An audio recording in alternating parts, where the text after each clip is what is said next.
ছোটোবেলা থেকে একটা জিনিস দেখে আসছি যে নরম মাটি হলে না সবাই পা গেঁথতে ভালোবাসে, আর শক্ত মাটি হলে না সে দূর করে পালায়। সবসময় মনে করো না, পাঁক কিন্তু শুকালে খয়ের মতো হয়ে যায়, আর খড় যখন কাটে না তখন পাঁকের মতো থাকে। যখন রেল লাইনে ফেলে তখন শক্ত খয়ের মতো হয়ে যায়। ভেবো না সবসময় আমরা নরম হয়ে থাকবো।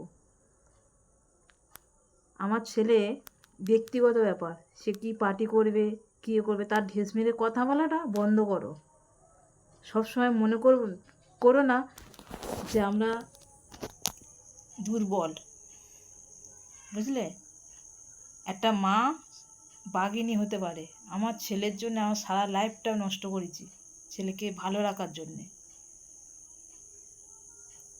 বেশি লাগার চেষ্টা করো না। সবাই বলছি, সবাই সম্মান দিয়ে কথা বলছি, প্রত্যেকজনার বলছি। অনেকে শুনেছি ঢেস মেরে কথা বলে, ঢেস মেরে কথা বলাটা বন্ধ করো।